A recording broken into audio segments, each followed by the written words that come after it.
I know. The setup is a little bit different today. It's because the past few days I've been super sick, and I still am kind of sick, but I wanted to put out this video because I'm a little excited for the deck, though I don't have super high hopes, but I guess we should get into it. Hey everybody, Nick from 9Card TCG, and today we're going to be talking about Gengar Vmax, one of the more anticipated Vmaxes from Fusion Strike. I mean, that's not really saying a ton because there are really two that people are talking about, and that is Gengar Vmax and Mew Vmax, but I guess some people care about Bolton, right? However, we're going to be looking at a preliminary deck profile that I've created, and I want to preface it by saying a couple of things, I guess. First, this list is my own creation. It might not be optimal. It's what I would play initially before, making any updates. The second, we don't know what list for Gengar is going to be optimal. Just because you see a list that's doing well over in Japan does not mean it will translate over to our format. Remember, when Gengar Vmax first released in Japan, they were still using Team Up to their equivalent of Evolving Skies EV Heroes. So the card pool was wider, the meta was very different, format rotation had already occurred here in the States, so the game is a little different in Japan than it is here in the States and in Europe, so that's something really important to keep in mind. Will those decks be as good in this format? Maybe. I have no idea. I guess the only way to find out is to let them release and playtest them and see how they do. I will say Psychic decks look pretty popular, and I mean, they're already pretty popular, and with Mew Vmax looking pretty solid, I don't see a reason why the number of Psychic decks would decline. I would imagine at very least it's going to stay the same. So Gengar Vmax has potential to perform well just based on the number of decks that it's strong against. However, again, nothing is confirmed until the format happens. The next thing I want to say is that you're probably, statistically anyway, not subscribed to this channel, and if you aren't, well, you should be. And there's a little bell notification button that helps me, I guess it helps you find out when my videos go live, and that helps me because the more people watch the video, the more YouTube is like, hey, this is a good video. Speaking of telling YouTube that this is a good video, the best way to tell YouTube this is a good video is by hitting the like button and leaving a comment. That tells YouTube that this is a good video and other people should watch it. Now, on to the deck. We're starting with Gengar V. These are Japanese proxies that I've printed, so that's why they look terrible. However, Gengar V is weak to fighting. That's the first thing I want to say about it. So, considering that Single Strike Urshifu and even Rapid Strike Urshifu are both pretty popular, not a great weakness to have, but here we are. Now, for two Dark Energies, the attack we're probably going to end up using on this Pokemon does 40 damage, and it puts your opponent's active Pokemon to sleep.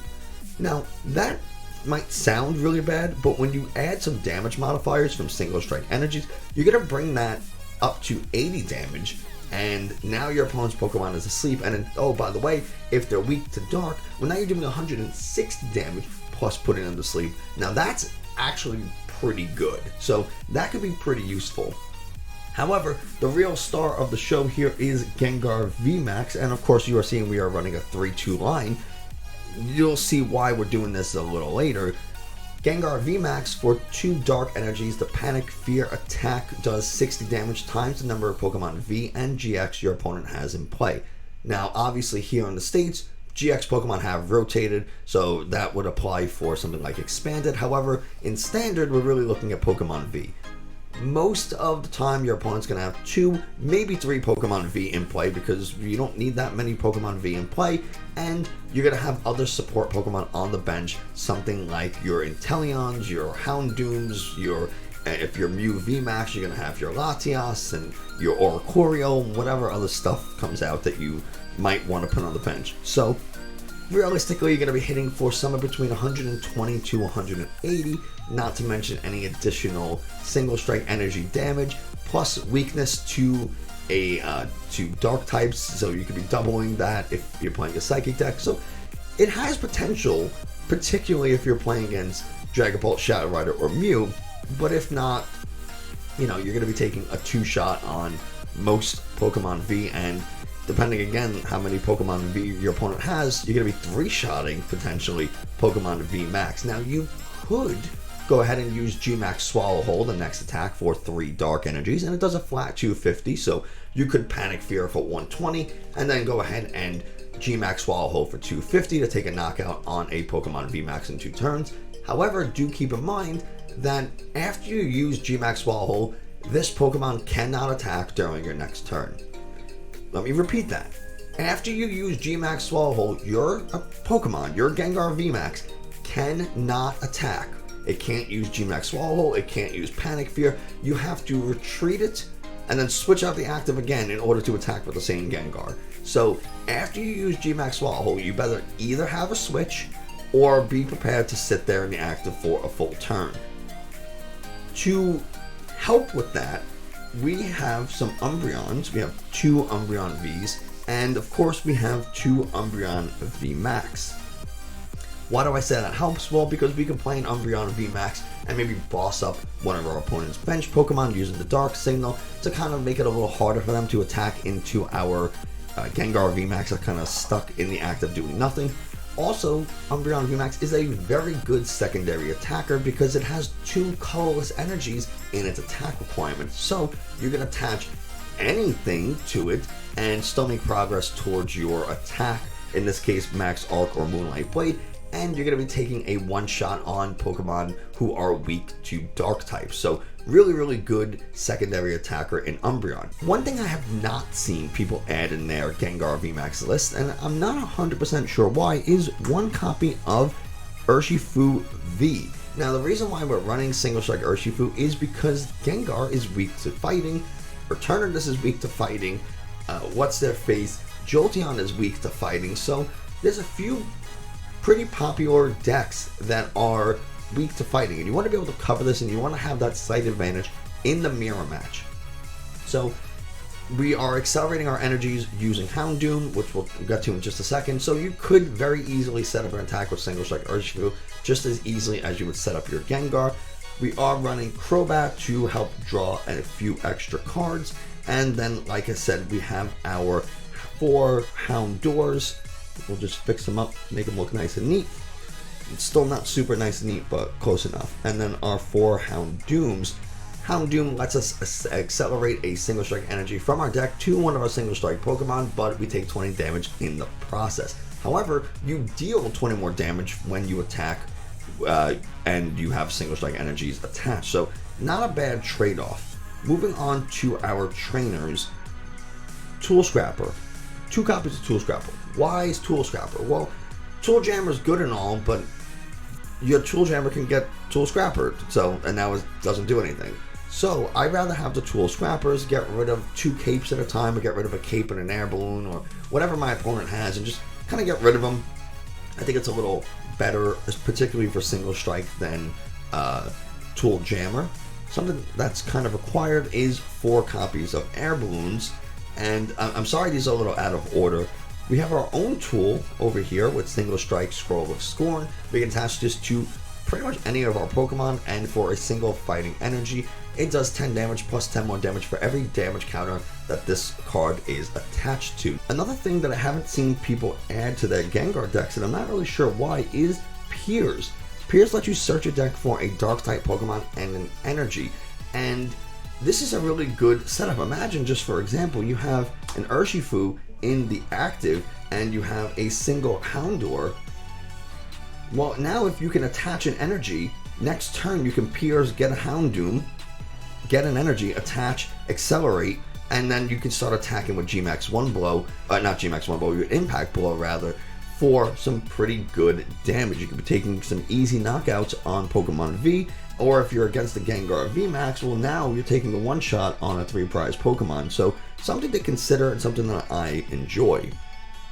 We do have our own stadiums, and that is Tower of Darkness. Almost all the cards in our deck, or majority of the cards in our deck, are Single Strike cards, and we can discard them to draw 2 cards using Tower of Darkness. Really good consistency card. Something that Single Strike Urshifu kind of suffers from is consistency. That's my number 1 problem with the deck, is that sometimes you whiff or bricks and it's a little clunky and you just kind of have to deal with it.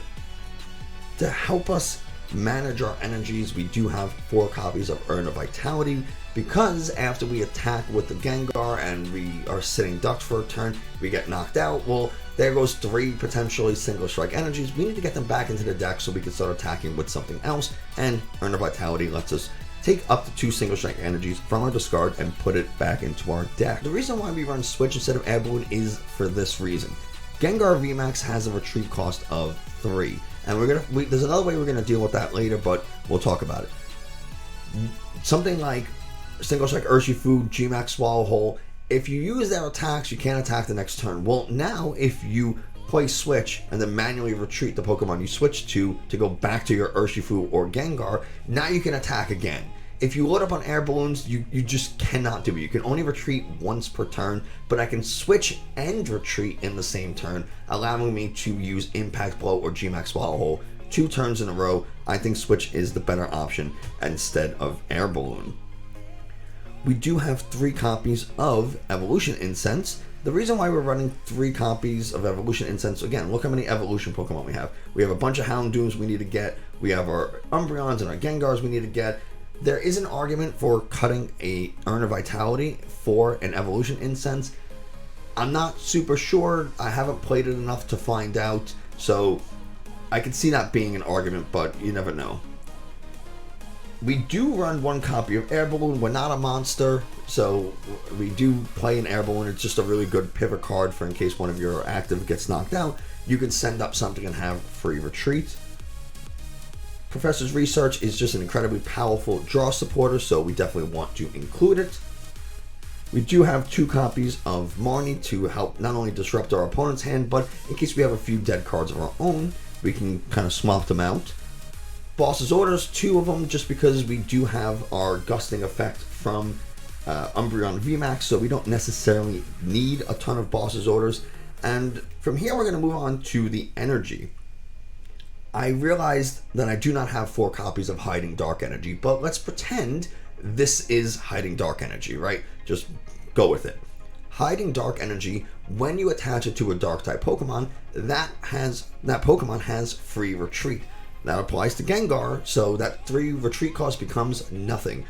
Now, the reason why I don't necessarily want to rely on these Hiding Dark Energies is because of the prevalence of hammers and fan of waves, particularly in Dragapult and Victini decks. It's kind of annoying, and you don't necessarily want to rely super heavily or exclusively on your Hiding Dark Energies. But again, maybe there's a case for cutting out the air balloon since you have 4 Hiding Dark Energies. So again, just something we have to play through and figure out. It's a single strike deck. Every single strike deck has 4 single strike energies. Otherwise, what are you even doing? We do run 1 capture energy, and the reason we do it is just really for early game purposes, so we can try to get that extra Houndour onto the bench. Maybe we started with the Pokemon we didn't want to. Maybe we started Urshifu and we want to start Gengar, so now we can attach and get that Gengar out into the field, something like that. And we do have a single fighting energy. Again, it's just to help to meet the requirement of Urshifu's attack, or maybe the requirement of single strike Scroll of Scorn. Could you cut the fighting or the capture energy for something else? Yeah, maybe. This currently runs 10 energies. Do you need 10? 9 with the urns might be enough, just because you're not discarding the energies like single strike Urshifu Vmax. But again, until we play it a little bit more and we see how it really performs, I'm not super sure. Hammers are really annoying, and as is fan of waves, so I like to have some decent energy options. But there you have it. That's the entire deck. Let me know in the comments what you think of this list. I said at the beginning of the video, I'm not super hopeful for Gengar, and I guess I should explain why. Gengar has a retreat cost of 3. Doesn't really help with the Leafeon matchup, and yeah, it's not weak to grass like Umbreon is, but it's weak to fighting. And if you're playing an Urshifu Umbreon deck, okay, that's a kind of a problem, because Urshifu is going to eviscerate you, and Rapid Strike Urshifu is not a walk in the park for you either. So it's something to really consider. That fighting type weakness is a pretty bad weakness to have right now. That's why I run the single strike Urshifu in this deck, kind of like just a one-off tech card for the Gengar Mirror. But other than that, I mean, if you can manage to get free retreat, the Leafeon matchup becomes a lot better. And we do have plenty of counter stadiums with our Tower of Darkness to help offset Gallant Mind. It's something to keep in mind. It does make the Leafeon matchup a little bit easier since you're not discarding energies as much. But other than that, I mean, that's the only thing it really has going for it. Umbreon can handle Dragapult and it can handle Shadow Rider pretty well on its own at the moment, so I don't necessarily think adding a second Dark type attacker is particularly useful, but hey, I could be super wrong, and we're gonna find out in just a couple of weeks. So let me know in the comments, like I said, what you think of this deck. What would you change? How do you think Gengar is going to perform? And if you haven't already, I mean, what are you waiting for? Hit the subscribe button, bell notification, leave a like and a comment, and that's gonna do it for us today. Thank you so much, and I will see you next time.